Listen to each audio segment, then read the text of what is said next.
주님께서 여러분과 함께 또한 사제의 영과 함께 요한이 전한 거룩한 복음입니다. 주님 영광 받으소서.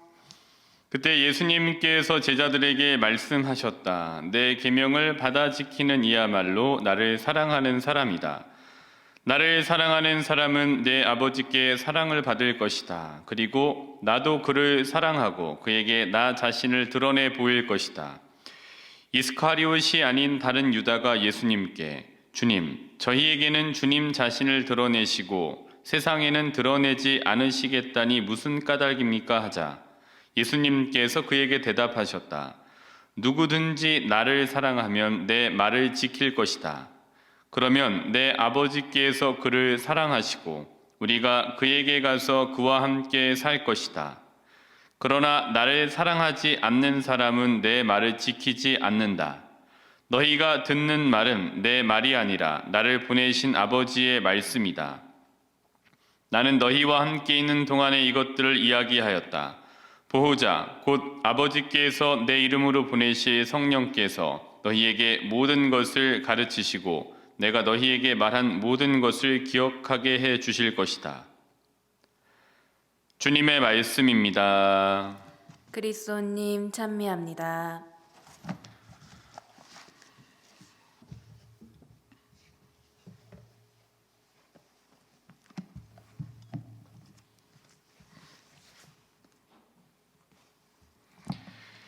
네, 요한복음, 정말 요한복음을 사랑하게 됐습니다. 정말 반복적으로 요한복음이 노출이 돼서 제가 요즘 이렇게 요한복음에 참 노출이 된 게 잘 되는 일인 것 같아요. 요한복음 상당히 어려워했는데 요한복음에 계속 노출이 되다 보니까 요한복음에 몇 장에 뭐가 있다라는 거를 대강 알 수 있을 정도로 이렇게 되었습니다. 그래서 요한복음, 제가 정말 어려워하는 복음이었지만 요한복음 정말 사랑하게 된 복음이 됐고, 또 요한복음의 이 내용들이, 신학생 때 배웠던 내용들이 또 수면 아래에 있던 것들이 이렇게 떠오르면서 이게 이런 거였구나, 왜 요한복음이 신학적으로 잘 정리가 된 복음이었나 라는 것도 더 잘 이해할 수 있게 됐습니다. 자, 오늘 사랑하게 된 요한복음을 다시 한번 잘게 부숴보도록 하겠습니다. 그러니까 이 어려울 때는, 이해가 잘 되지 않을 때는 성경을 분석하는 방법들이 여러 가지가 있습니다만은 제가 터득한 방법은 이렇습니다. 뭐 여러 가지 문헌 비평도 있고 뭐 사회학적인 비평도 있고 많이 있습니다만, 그거보다도 제가 개인적으로 터득한 방법은, 나중에 시간이 되면은 더 자세하게 말씀을 드리도록 하겠습니다만은, 어려운 부분은 일단 적으세요. 적고 그 문장을 잘게 하나씩 다 뜯어야 돼요. 뜯고 그 흐름을 일단 뜯어놓고, 하나는 이거, 그래서 이거, 그 다음엔 이거였구나 하면서 뜯어서 하나씩 조각을 내서 그 문장의 흐름을 보고 그 안에 있는 단어를 다시 보면서 그 단어를 가지고 이제 이어가는 거예요. 그러면은 처음엔 잘 안 드러나는 뜻이, 그 잘게 쪼개서 내가 써놨던 문장, 또 그거를 이제 이렇게 해서 이어가는 부분들의 이것들 이렇게 흐름을 보게 되면은 뭔가가 보여요. 근데 물론 이제 그 전에 분명히 성령께 의탁을 하시고 하셔야 되는데, 잘게 부수어야 됩니다. 잘게 잘라서 한 문장으로, 단문으로 만드셔야 돼요. 복문이 되어져 있는 게 많잖아요. 오늘도 사실은 복문들이 많아요. 뭐 이러이러하고 이러이러할 것이다. 근데 이 복문들을 단문으로 일단 만드세요. 단문으로 만드셔서 그 안에 있는 단어를 보세요. 핵심 단어를. 그 단어를 연결시키시면 흐름이 보일 겁니다. 그리고 이제 그거 가지고 여러 다른 성경들과 연결을 시켜서 보시면 됩니다.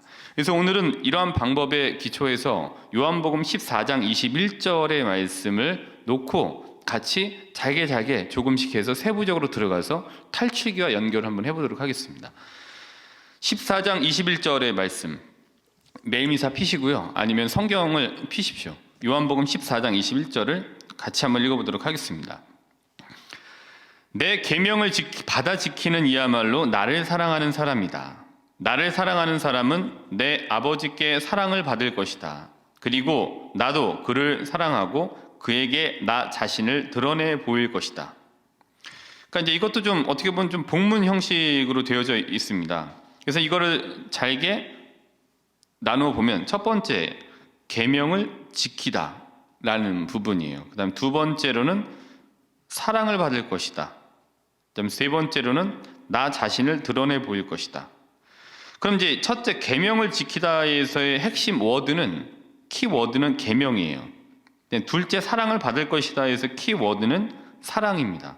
그다음에 셋째 나 자신을 드러내 보일 것이다에서 핵심은 드러내 보이다예요. 그러면 이제 계명을 지키면은 연결을 한번 해보세요. 계명 사랑 드러내 보이다. 그럼 계명을 지키게 되면은 사랑을 받으시는 거예요. 그리고 사랑을 받으시다 보면은 하느님께서 본인 자신을 드러내시기 때문에 알게 된다는 거죠. 근데 이게 어떠한 결론을 가지냐 하면은 이러한 이제 문장 단문으로 쪼개고 그다음에 단어로 쪼개서 연결해서 보면은 맨 처음에 생각했던 결론과는 전혀 다른 결론들이 나오는 경우가 대다수입니다. 그럼 계명을 지키면 사랑을 받게 되고 사랑을 받게 되면 하느님께서 자신을 드러내심으로 인해서 드러내시는 것을 보게 된다. 이게 계시 종교예요. 계시 종교. 그러니까 문장과는 전혀 다른 답이 나오잖아요. 이게 되게 재밌는 겁니다. 이렇게 성경을 분석한다는 거는 왜 계시냐면은 하느님께서 계시 종교라는 거는 하느님께서 드러내시는 거예요. 우리한테 본인을 알려주시는 거, 밝혀주셔야지만이 우리가 알 수 있는 거예요. 근데 우리가 밝혀주세요라고 한 게 아니라 하느님께서 먼저 계시해 주신 거예요. 밝혀주신 겁니다. 알려주신 거예요. 그게 이거예요. 그러니까 이 말씀을 보면은 첫 번째 계명을 지키다 했지만 이 첫 번째 이전에 다른 게 있어요. 뭐냐면은 첫 번째 당신 자신을 드러내 보이시다. 그리고 둘째 드러내 보이신 분께서 계명을 알려주다예요. 그러니까 드러내 보이신 분이 먼저 있는 거예요. 계명을 지켜라. 근데 계명을 지키기 위해서는 계명이 뭔지를 알아야 되잖아요. 그러니까 계명을 지키기 전에 계명이 있었고, 그럼 계명이 있기 전에 그 계명을 알려주는 누군가가 있었던 거 아니에요. 그게 계시예요. 그게 하느님이 알려주신 거예요. 그래서 계명을 지키다 첫 번째, 두 번째 사랑을 받을 것이다. 세 번째 나 자신을 드러내 보일 것이다. 해서 더 먼저 첫 번째 이전의 거는 첫째 당신 자신을 드러내 보이시다가 첫 번째 위치하고 있는 겁니다. 두 번째로는 드러내 보이신 분께서 계명을 알려주시다. 그리고 세 번째가 계명을 지킴으로 인해서 사랑을 받을 것이다. 네 번째 이렇게 계명을 알려주신 분께서 쭉 가서 사랑을 받으면은 다시 계시가 되는 거예요. 당신 자신을 조금 더 밝혀지지 않았던 부분들을 더 많이 볼 수 있게 드러내 보이시는 거예요. 그걸 우리가 볼 수 있게 되는 거예요. 그러니까 첫째와 마지막에는 계시가 자리하고 있는 겁니다. 하나님께서 먼저 드러내 보이신 거예요. 계명. 그 다음에 마지막에 다시 이런 거를 지켜가는 과정 안에서 결과로서 하느님께서 본인 자신을 드러내 보이시는 걸 더 많이 잘 볼 수 있게 됩니다. 이게 오늘 이 부분이에요. 오늘 요한복음 14장 21절을 쪼개서 단문으로 만들고 키워드를 연결해서 나왔을 때 이 결론이 이렇게 됩니다. 그러면은 이러한 맥락에서 당신 자신을 드러낸다, 그리고 계명을 지키다, 사랑을 받을 것이다, 다시 당신 자신을 드러낼 것이다라는 맥락을 가지고 탈출기 말씀을 보시면은 이것도 굉장히 이해가 쉽고 재미있습니다. 탈출기 6장을 같이 펴실까요? 탈출기 6장입니다.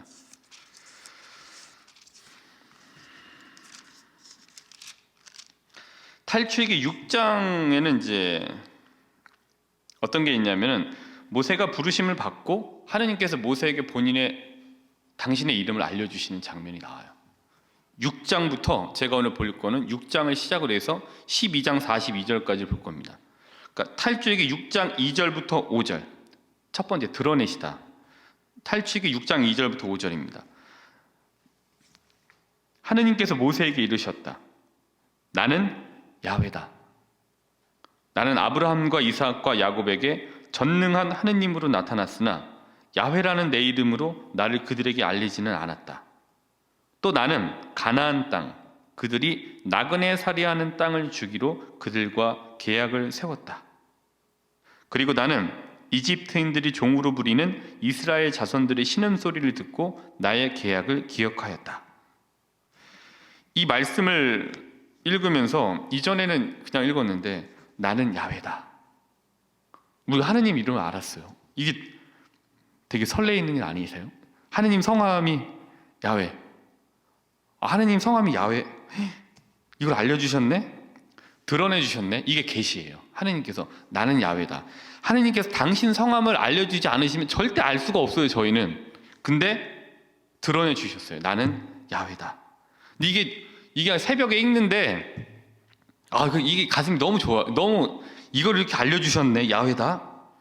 한번 생각을 해보세요. 이게 이름을 알려주지 않으면 몰라요. 근데 하느님께서 야훼다.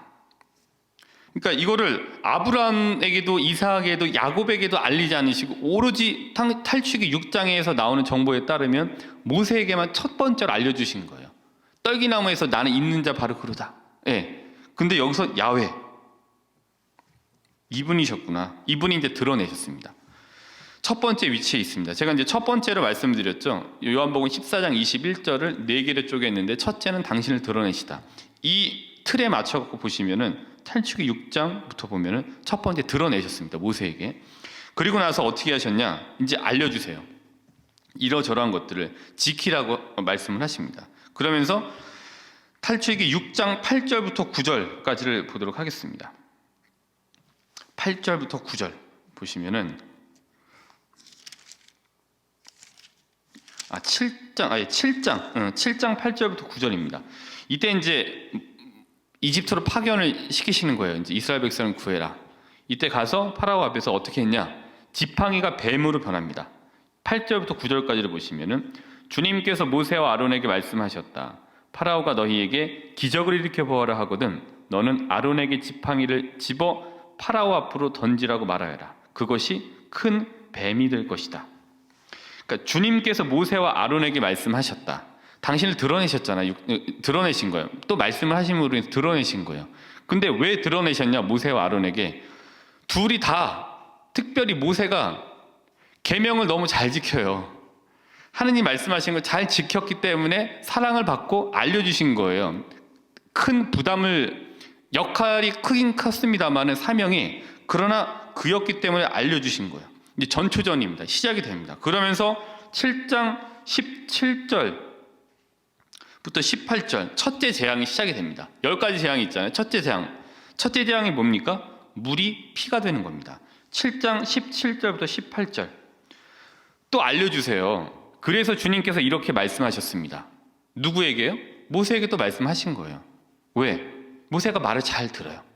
하느님께서 어떻게 이렇게 하라고 하면은 어려워하지만 합니다.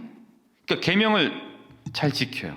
계명을 잘 지키니까 사랑을 받는 믿는 사람이에요. 하느님께서. 그래서 그에게 주님께서 이렇게 말씀하셨다. 이렇게 말씀하셨다에는 당신을 드러내시고 계명을 잘 지키고 사랑을 받는 게 녹여져 있습니다. 주님께서 이렇게 말씀하셨다. 이것으로 너는 내가 주님임을 알게 될 것이다. 보아라, 내 손에 있는 이 지팡이로 나일 강물을 치겠다. 그러면 물이 피로 변할 것이다. 강에 있는 물고기들은 죽고 강은 악취를 풍겨 이집트인들이 강에서 물을 퍼마시지 못할 것이다.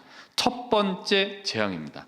전초전으로는 지팡이가 뱀으로 변하는 것을 일단 보여줬습니다.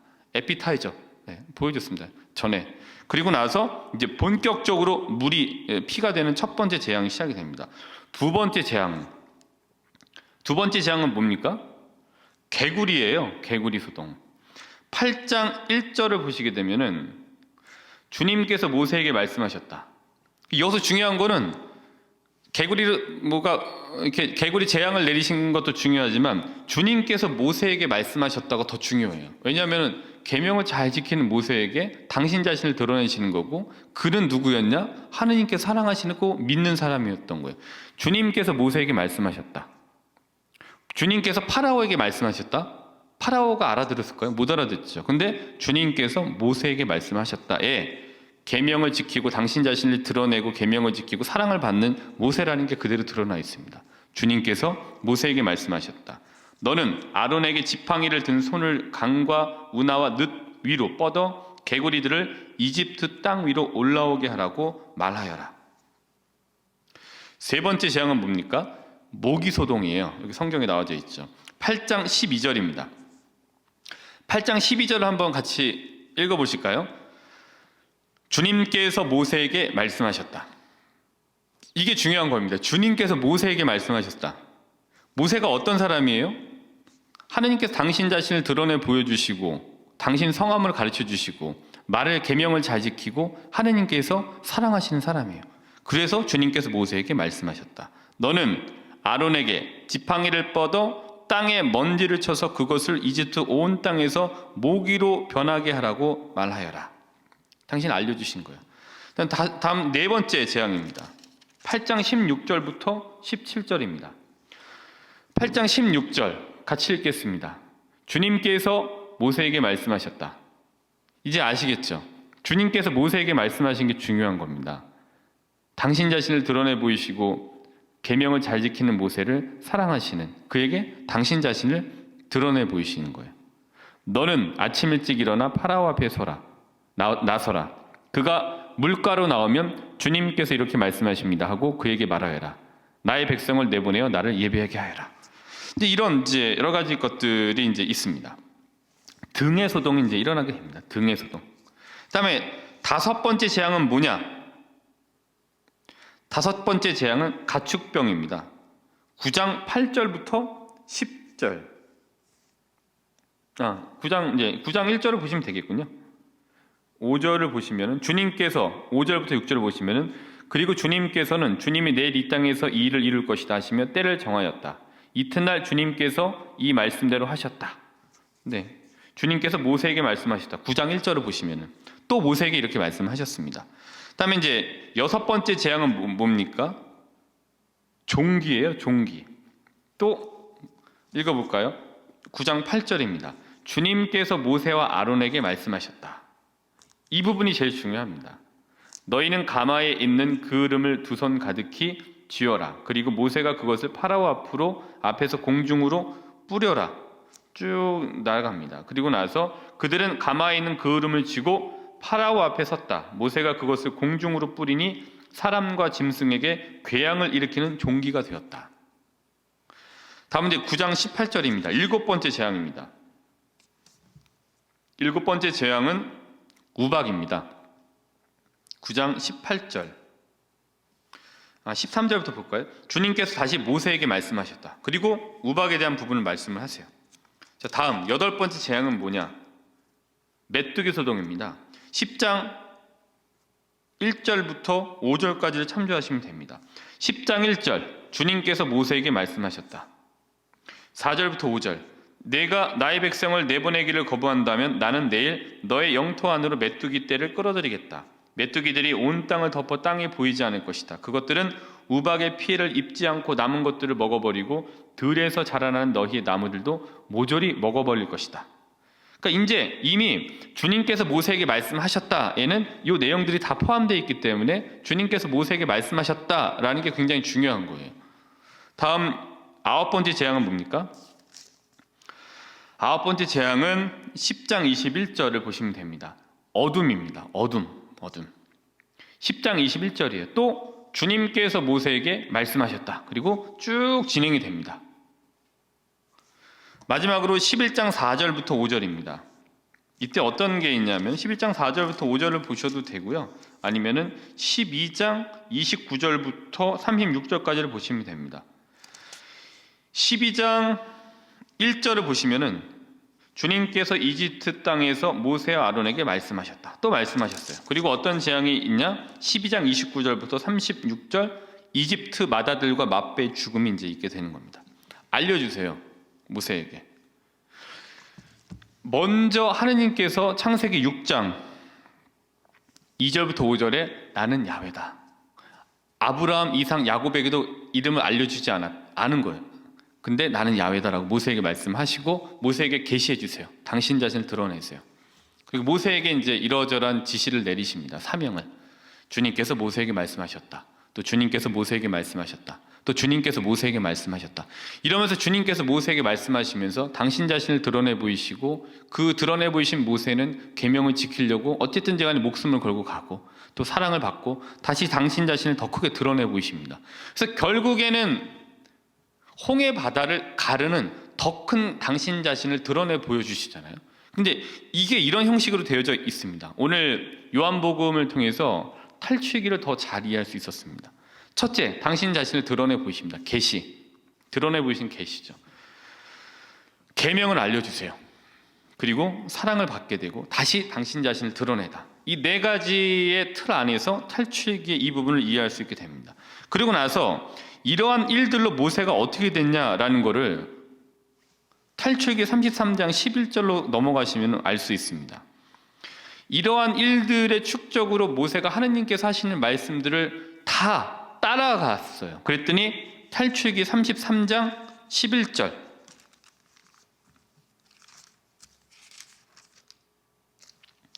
주님께서는 마치 사람이 자기 친구에게 말하듯 모세와 얼굴을 마주하여 말씀하시곤 하였다. 모세가 진영으로 돌아온 뒤에도 그의 젊은 시종 눈의 아들 여호수아는 천막안을 떠나지 않았다. 주님께서는 마치 사람이 자기 친구에게 말하듯 모세와 얼굴을 마주하여 말씀하시곤 했다. 이게 얼마나 당신 자신을 더 크게 모세에게 드러내 보이신 겁니까? 이게 이제 이런 네 가지 틀 안에서 진행되는 흐름 안에서 모세에게 주어진 다른 사람은 할 수 없는 아주 큰 영광스러운 축복이 된 거죠. 하느님을 친구 만나듯이 만난다. 친구 대하듯이 말하다. 모세와 얼굴을 마주하시면서 말씀하시곤 하였다. 이러한 일들의 결과가 결국엔 탈출기 33장 11절입니다. 그러면 이게 모세에 국한된 얘기냐? 아닙니다. 우리도 충분히 다른 형태로, 다양한 형태로 이렇게 얼굴을 마주하듯이 하느님과 대화하실 수가 있어요. 모세는 이러한 형식으로 했지만 몇천 년이 지난 지금 우리는 다른 형태로 그러한 것들을 경험하게 됩니다. 이게 성경이 우리한테 알려주고 있는 겁니다. 그렇기 때문에 성경이 중요한 겁니다. 이 성경을 읽으셔야 돼요. 그래야지 이 안에 있는 수많은 헤아릴 수 없는 것들을 하느님을 알 수 있게 되는 겁니다. 뭐를 원하시는지를. 계명이라는 것은 그렇기 때문에 정리해서 보자면 하느님께서 당신을 드러내시는 하느님의 우리에 대한 사랑인 거예요. 그리고 그 계명을 지키려는 노력과 애씀은 결코 헛된 노력과 애씀이 아닙니다. 왜냐하면 이를 통해서 모세에게 하느님께서 당신 자신을 드러내 보여주시고 얼굴을 맞이하시고 친구처럼 말을 하였듯이 그렇듯이 당신을 우리에게 알려주시기 때문이에요. 우리가 하는 계명을 지키려고 하는 노력과 애씀은 헛된 노력이 아니에요. 계명 안에는 그 원의가 있어요. 그래서 계명이 이러이러하다, 거짓말을 하지 말아라 라는 계명 안에는 왜 거짓말을 하면 안 되는지에 대한 원의, 법의 정신이 있는 거예요. 그 정신은 하느님께서 당신을 드러내려고 하시는 일이에요. 그게 하느님이신 거예요. 그렇기 때문에 오늘 하루 계명을 지키고자 애쓰면서 살아가는 우리에게 여러 가지 다양한 형태로 드러내 보이실 하느님을 기대하시면서 복된 희망 안에서 오늘을 살아가도록 합시다.